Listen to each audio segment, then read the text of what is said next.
देख रहे हैं सदर्शन एक्सप्रेस। निष्पक्ष बेखौफ बुलंदाबाद। भाजपा नेता देवी सिंह शेखावत ने नगर पालिका के पार्षदों का किया समर्थन। भाजपा नेता और पूर्व अलवर यूआईटी के चेयरमैन देवी सिंह शेखावत ने नगर पालिका प्रांगण में धरना दे रहे पार्षदों का समर्थन किया है। उन्होंने कहा कि नगर पालिका प्रशासन को पार्षदों की मांगों को माना जाना चाहिए।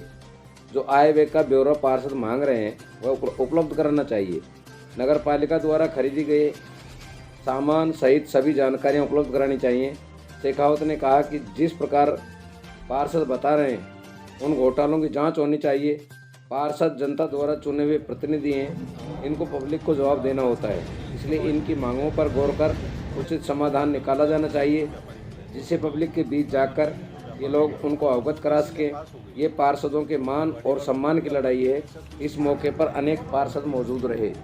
दूरभाष के माध्यम से और प्रिंट मीडिया के माध्यम से पता चला कि नगरपालिका मंडल बानसूर में जो पार्षद हैं, यहाँ कर्मचारी अधिकारियों की मनमानी से त्रस्त होकर 7 दिन से कंटिन्यू धरने पर बैठे हैं।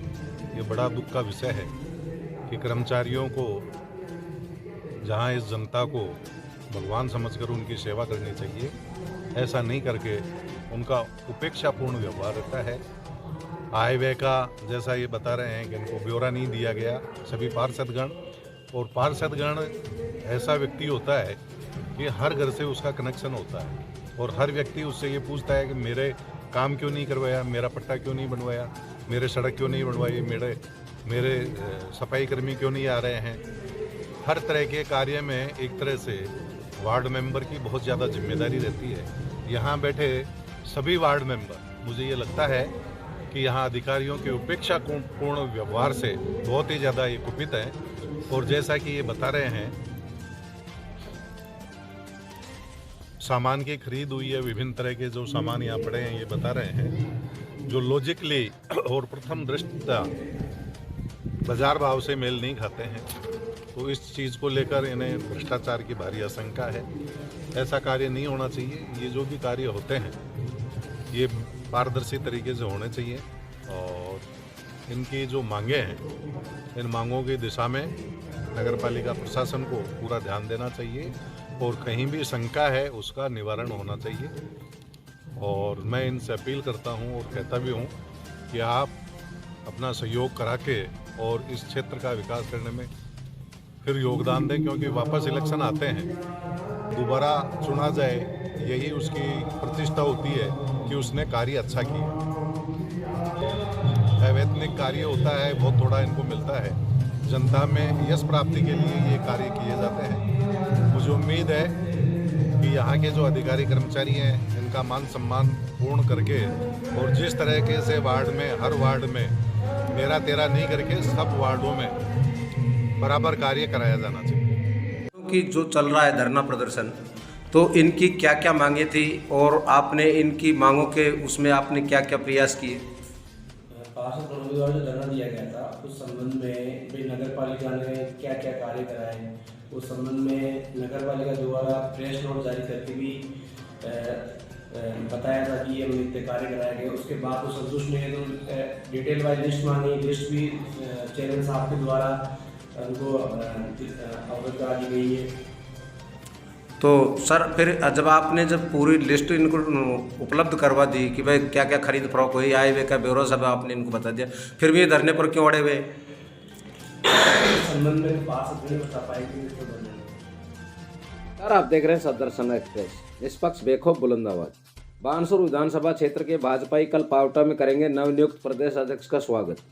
भाजपा नेता हुए अलवर यूआईटी के पूर्व चेयरमैन देवी सिंह शेखावत ने सांसद सीपी जोशी को राजस्थान प्रदेश भाजपा के अध्यक्ष बनने पर बधाई दी है। उन्होंने कहा कि उनके कार्यकाल में भाजपा नई ऊंचाइयों को छुएगी।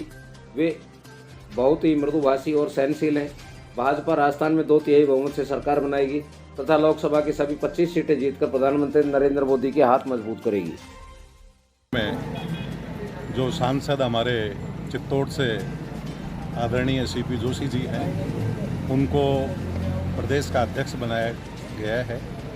उनका इतना शालीन, विनम्र, डाउन टू अर्थ और मृदुभाषी, शांतचित्त इतना अच्छा स्वभाव है कि राजस्थान में हर आदमी ये कहता है कि वो मेरे मिलने वाले हैं, अच्छे मिलने वाले हैं। और भारतीय जनता पार्टी को वो आने वाले समय में बहुत ऊंचाइयों पर लेकर जाएंगे। और जो कार्य हमारे निवर्तमान अध्यक्ष सतीश जी पूनिया ने करके छोड़ा है, उस कार्य को वो आगे बढ़ाएंगे और पार्टी का अच्छे से संचालन करेंगे। उनके लिए कल बानसूर विधानसभा क्षेत्र की तरफ से गोवर्धनापुरा चौकी पर प्रातः 9 बजे उनका शानदार स्वागत किया जाएगा। और बानसूर क्षेत्र में उनके आने से बहुत ही ज़्यादा खुशी। आज जिस तरह से कांग्रेस का कुशासन लगा के नीचे से ऊपर तक भ्रष्टाचार में आकर डूबा हुआ है, मुझे तो ये लगता है कि बात कि कांग्रेस पूरे राजस्थान में विधानसभा चुनाव में कहीं खाता भी खोल पाए, ये भी बड़ा मुश्किल लगता है। इनके नेतृत्व में 3/4 से ज़्यादा सीटें भारतीय जनता पार्टी विधानसभा चुनाव में जीतेगी और 25 की 25 जो हमारी लोकसभा की सीटें हैं, जिसमें एक सीट राष्ट्रीय लोकतांत्रिक पार्टी नागौर है। अब 25 की 25 सीटें भारतीय जनता पार्टी जीतेगी, क्योंकि मोदी जी का काम और नाम जनता में बोलता है। और क्षेत्र भारत पूरे विश्व में जो सम्मान प्राप्त कर रहा है, वो मोदी जी के सक्षम नेतृत्व में कर रहा है।